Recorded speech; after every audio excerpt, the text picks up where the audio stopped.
Hi, everybody. Welcome back to my lives. I'm Jasmine Navarro, certified wellbeing expert, working with educational institutions and companies supporting their family wellbeing. And as you know, every week I interview different experts who make a difference in people's lives.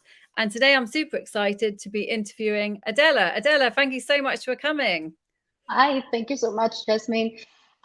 This has been a few months in the making. I'm excited to finally having a conversation. Yes. Can you yeah, So I was tell us? going to introduce myself. Yes, Yes. please.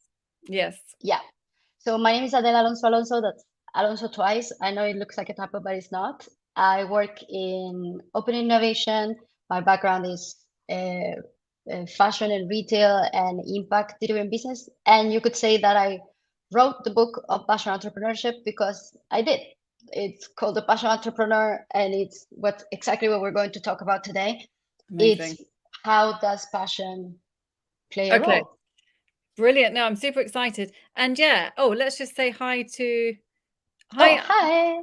hi Shufri, how are you doing? And hi to everybody else who's here. Please let us know if you have any questions or comments and we will answer them straight away. Adela, so you chose how passion can both help and hinder when building a business and what to do about it. Can you tell us a bit more about that? Because I know so many of us are passionate. Hi, Sandeep. Hi, Sandeep. Yes, so I say that just like love is blind, or we say love is blind, that passion Yeah. can be blinding too, right? Because it's a different kind of love.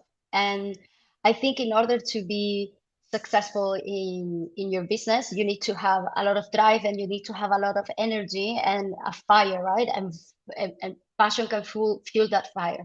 But I also think it helps a lot, especially at the beginning. But what I've seen is that if you are very, very, very passionate, it's when growing, when you're going to find the challenge. Because in order for a business to grow, there needs to be a healthy distance in between the identity, the personality, and the needs of the founder, and the identity, the personality, and the needs of the business. And sometimes Yeah. passion makes it very hard to create that healthy distance, right? Um, I don't know if you think about it, has it been any time where you felt really, really strongly about something, not even about business, but in general in life, you felt so strongly about this gut feeling so strong that Yeah. maybe made you miss, like even be blind of some pieces of information that you were not seeing, right? Or how maybe a partner or a friend tells you an advice and you are in that moment very emotionally charged and you cannot accept it, but then you think of it in cold and you think, you know what? They were right. Oh, wow. Okay. It's funny, isn't it? Because I guess you're not talking about intuition, are you? Or are you? No, I'm talking No. about emotional investment on the job that you're doing, right? Not everyone is emotionally invested on the job. And I would argue that you don't have to be. You could be very passionate about the lifestyle that your job allows you to have and still do a very good job. But some people start a business and some people choose a career out of sheer passion. Yeah. And then when the passion comes first, sometimes results take a second place. And there has to be a way to find the balance. So how do we okay, there's so many questions for you. So first of all, do you think it's a good thing to have passion then? Because I know because without passion, like even I like me, being in the coach and in the coaching world, I've seen so many coaches leave, come and go, and maybe because they weren't as passionate as me or something. I don't know. So how like how how much passion do you need to have to be successful but not burn out? 2.5 cups. No, I'm joking. I'm joking. Yeah, Um, exactly. passion. So what I say is like passion is fantastic fuel. You know, Yes. it's all um, oh, what's the opposite of the brake? It's all gas and no brakes. So Okay. you need to Accelerate. be able to use the gas that passion is bringing you, and it's going to be super helpful when things get tough and you're able to reconnect with the passion, but you need to be able to also implement some breaks. And this comes from establishing that healthy distance, from understanding that your business needs to work not only for yourself, because passion is something very personal, right? Yes. It's one-sided, it's myopic. So if you build something just using the passion as a guide, you're going to probably miss perspectives, points of view that could really help you grow. Because the more a business grows, the more relevant to other points of view, other types of people are going to be involved and are going to be necessary. And if we stuck to that passion, and if we or if we only rely on that, I think it's easier to get burned out. It's easier to feel isolated as well, because sometimes when we start seeing things, passion is always going to be personal, right? It's something that comes from you. It's always going to be personal. Yeah. So it becomes super easy when you're extremely passionate to take work personal. And, you know, on building a business, you're going to hopefully have a lot of success, but you're also going to encounter a lot of failures. You're going to try things that are not going to work. And it's so easy when the emotional distance from the business is short to feel like it's a personal failure, right? And Mm. it's not. It's just you try things, they don't work. We try something else. You learn, don't you? And Yeah. Shufri says, definitely need passion to drive the ambition. So what can we do then? How can we, so if somebody's really, really passionate about their business, which I guess passion, I completely understand what you're saying, because we don't want to get burnt out, because then we're not good for anything and we won't be able to run our business. But sometimes I think, if I hadn't had this much passion, I would have just given up a long time ago, because there's been so many failures, so many hard times. And I think the only thing that sort of kept me going was the passion at some points. But this is also why passionate entrepreneurs tend to burn out more, because you do not see the stopping point. Yes. So I think what is important is, again, because this is an emotion, this is something intrinsical, it is not rational to try and elaborate on that and then understand that, right? Yeah. So this seems like a very obvious thing, but most entrepreneurs, most passion, I call them passion entrepreneurs that I talk to, don't even do this exercise. So what are we trying to accomplish with this business? What are you Mm. hoping, first of all, for you as a person? Yeah. What kind of growth and goals do you have with opening this business, with creating this business? Because a lot of entrepreneurs, for example, say, oh, I want more freedom. And then they build a whole structure where they end up working 24/7. So, how is Yeah. this helping? So, I Yeah. think, first of all, when you start, define very well what you're trying to accomplish, right? Because like I said, passion is the gas and you need the gas, but you need to develop brakes and you need steering wheel, and all of those things are not going to come from the passion. The passion is going to keep you going, but you need to know where you're going. And this Yeah. comes from research, this comes from guidance, this comes from, planning, strategy. These are the strategies, the map, you know, the research, the training, all of this can be your steering wheel, you know, and knowing where you want to go, it's the first thing. But also, as you are growing, to try and keep these two things, right? Myself, the business, and myself, the business, and ask yourself maybe once a month, or once a quarter, when you're doing the review, what does the business need more of? And what do I need more of? Because sometimes what I also see is, when there's a lot of passion and there's a short emotional distance and all of this it's intertwined, your business ends up taking over your life. Yeah. And I see people making business decisions based on personal needs. And this doesn't work, because you need to put on the oxygen mask on yourself first. If you're having strong emotional needs, cover that and then tend to the business. If you make a business decision based on a personal need, it's probably going to derail the chances of success. And no, definitely. What about if somebody is in that position, but they can't really distinguish between what a business need is and what a personal need is, because sometimes I think it can get blurry and you think you're doing It it for the does. business, but maybe you're doing it for yourself. So start with yourself. That is, I'm sure you know this, like do this circle of life of all these areas of your life. See how you're feeling as a person. Okay, like the wheel of life. Yes, like the Different areas. health and yeah. Yes, yeah. Oh, wheel of life. I love the wheel of life. Yeah. You can start from there if it's hard, Okay. but I think we know when you Yeah. need to rest, when you need to spend time.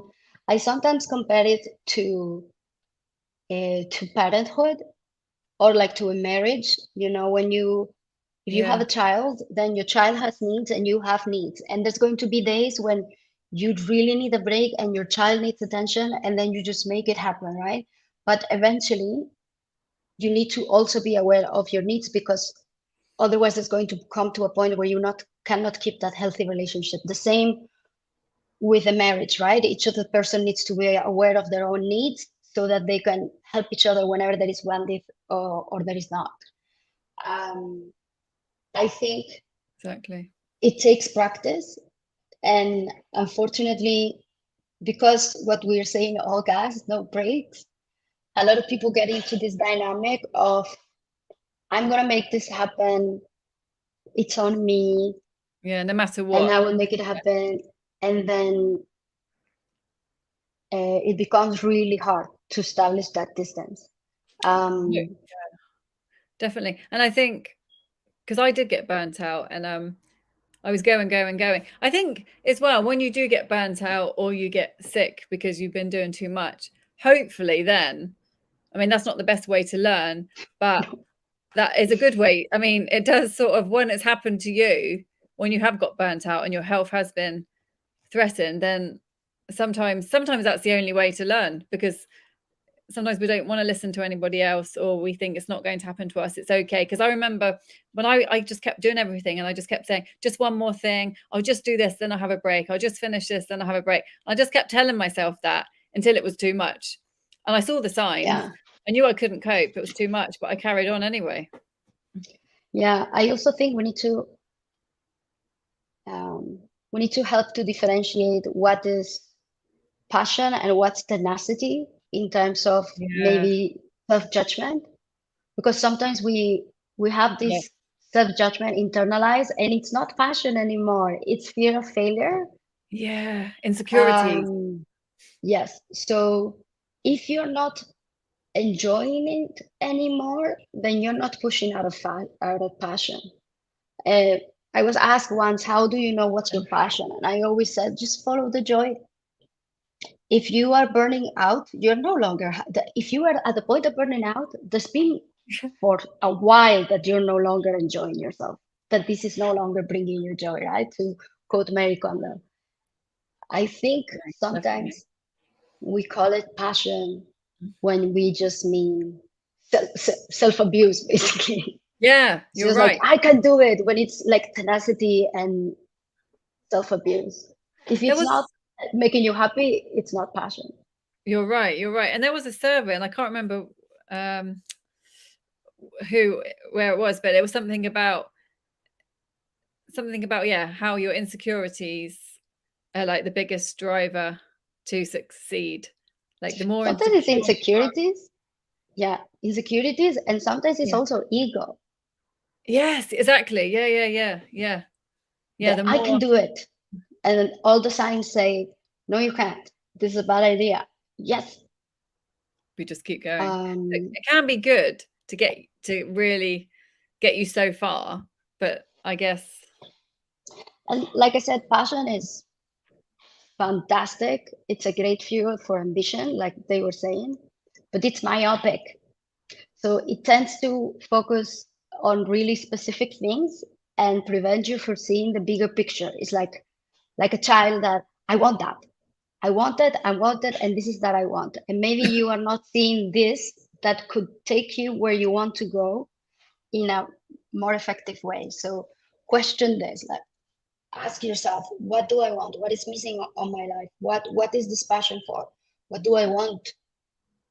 achieve? Do I want to, I don't know, like, do I want to bring value to the world in this particular way? Do I want to be able to choose my working times? Do I want to be able to make more money? Do I want to be able to choose who I work from? Like, be more specific about what do you want to achieve? Yeah. Like, give shape to that energy, right? To that passion, so that you can get where you want to go, right? No, exactly. And Truth 3. Sorry, I hope I'm saying your name right. True. We take in challenges without perspective sometimes. Yeah. And the problem with that is sometimes it will fail because you're lacking perspective, and you will think, oh, I can't do this. Like, I'm not prepared for this. I don't have the skill for this. And maybe you do. It was just a poorly executed plan, right? Like, I see this a lot. Like, when there's a lot of passion, you want to get started now, Yeah. yesterday. You already Yeah. want the business to be ready yesterday. So most passion entrepreneurs, they don't do a thorough market research. They don't have a product launch strategy. They don't have a pricing strategy. They don't have growth strategy. They don't have a margin. They don't have any of this, because that means delaying the action, and they want to get straight to the action. Oh, that's so true. And patience. Patience is definitely The key. patience needs the brakes. Patience, yeah, is the breaks. You know what's very helpful? What I found is very helpful is to have an accountability group. So maybe meet once a week, once every 2 weeks, with people on a similar position, people that you're comfortable with, that you trust, and to talk about what you're going through, and to get that outside perspective.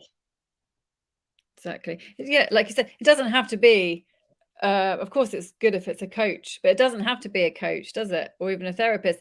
Just like you said, having that accountability and being able to talk through what's going on and hear other people's perspective so you can get it in perspective because, well, I guess it helps with Yeah, overwhelm as well. Yeah. I actually find that for a lot of passion entrepreneurs, before being ready to listen to a coach or a mentor, it helps to get feedback from their peers. Yes. They're less resistant to peer-to-peer feedback Yeah. than to a coach or a mentor feedback, because it's like people who is going through the same thing as you, and can relate more to personal experience, right? And that there is not a like an authority, like a Exactly. hierarchy or something. Balance. So uh, both, they're very good to have them both. Like, I strongly suggest to have both an accountability group, and then you can have mentors or coaches for areas that you struggle more. But Yeah. I think getting used to peer-to-peer feedback will make it easier for people who are super passionate to then be receptive to a more, strategical feedback. Yeah, no, I think that's good. And going back to what we were saying about the burnout and like you were saying, well, the insecurities and self-judgment. And I think because that's what I realized when I did get burnt out, I realized deep down I was thinking like I wasn't enough and nothing I did was enough. So it was like a belief that I had a core belief that I had to identify. And until I identified it and changed it, I think I would have carried on as well, Yeah, because you just carry on. You don't 100%. change. Yeah. So this is what I mean. So when you, and I think the same happened to me, by the way, when you Really? equate your worth to how Yeah. successful or valuable you are, and Yes. driving you to push, I will argue that's definitely not passion. That's maybe the opposite of passion. Yeah. Exactly. Exactly. And what since working on that now, I don't know what happened, but so much has changed. But what do you think about when people say let go, surrender? Because this is what I'm doing now. I'm letting go and I'm surrendering. So, how do you feel about that? Do you incorporate that? Do you believe that? Mm. So more or less, I would say I'm more of an improv person.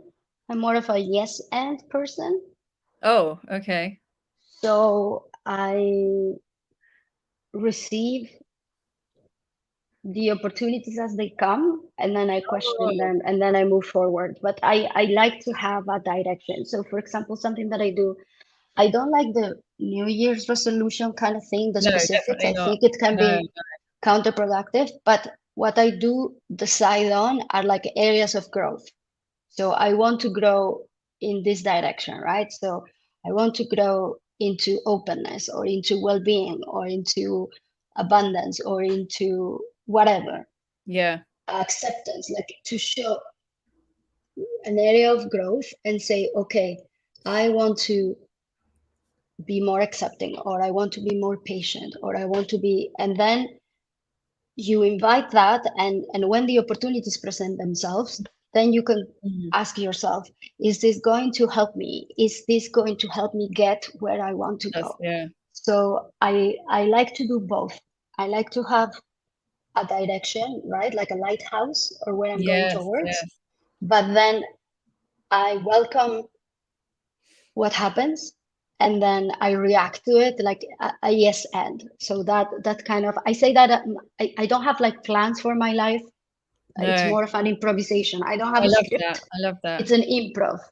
Oh, I love it because we can't plan anyway. It's planning as an illusion, I think, to make us feel secure. Like I'm really beginning to think now we cannot plan anything. But like you said, you're having that direction, but you figure out how you get there along the way, sort of thing. Yes, and then it growth can look in many different ways, right? So, for example, if you let's say that you want to, you're a person that struggles with patience or with um, resilience, and you want to be like more accepting and more resilient. So that can be many different ways. That can be learning to be happy when plans are canceled, or it can be having a plan B, C, and D. I don't know, like you'll Mhm. see things as they come. But I think accepting yourself also comes from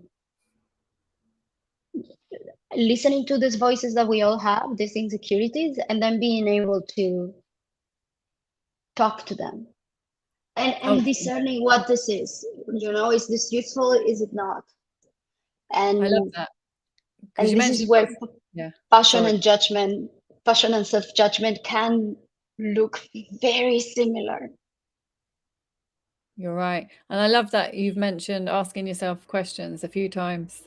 And I think that's Mm. key, isn't it? Asking ourselves quality questions. Yes, I think self-awareness is the key for survival. I'm not going to tell you happiness because that depends on a lot of things, but Yeah. self-awareness is the key to survival.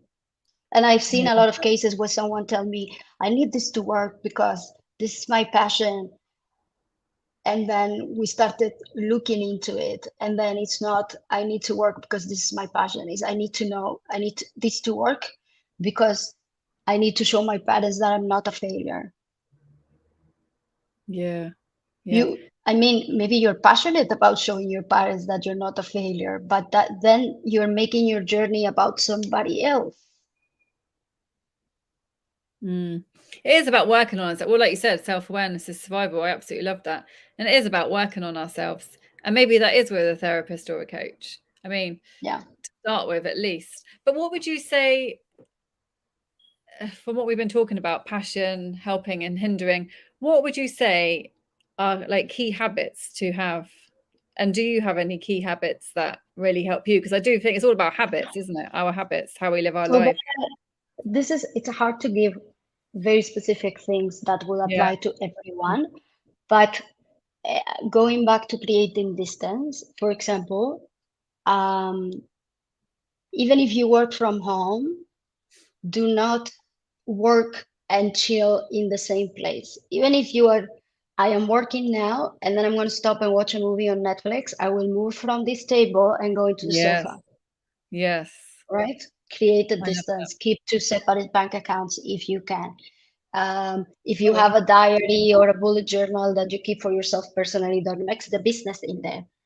Um, uh, this applies to a lot of things. Just create, realize, even if you are a solopreneur, that you need to start building those distance, and maybe include to also develop self-awareness to keep yourself in check, right?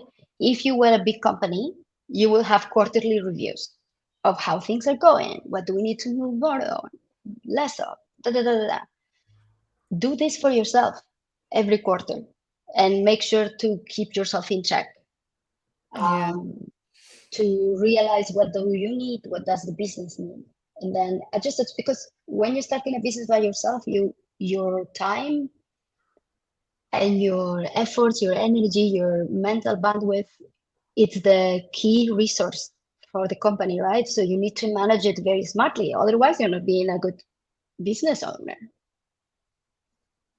Yeah, no, no, exactly. No, very good tips.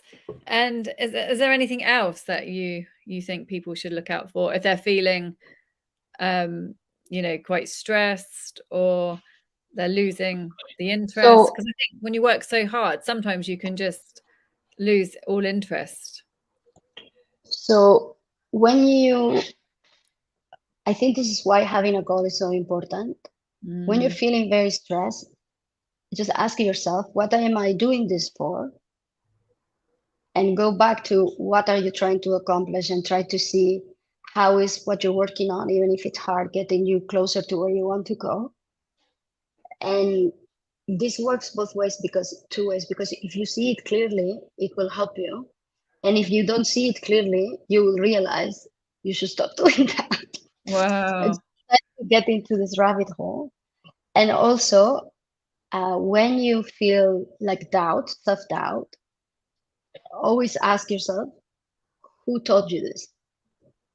Because sometimes there's nothing that is telling that is true, or these are not reliable sources, right? So ask yourself, who I cannot think this is going to fail. Who said that? Who told you this? And Mm. if it's yourself, then you how do you know that's true? It is not. Yeah, no, I love that. It's awareness again, like you said. And Shruti Hmm. says, sounds like comme ci, comme ça. I'm not sure which part that I'm not was. sure what that means either. No, no, like this, like that. But I'm not sure where that came from, Shufri. Can you tell us a bit more? And Haseen says, thanks for suggestions. Thank you, But no, I Hasina. think I love the questions. I think, well, like, I just love what you said. Self-awareness is survival. And I'm going to have to use that somewhere, because it is. Everything Yeah. comes from self-awareness. When you're Also, don't, working, yeah, exactly. Don't try to go from 0 to 100. Like, you are, for example, if you're a person that just starts a business and you have never done this before, you cannot pretend to be just Jeff Bezos on the first month. You need to learn everything. So just try to.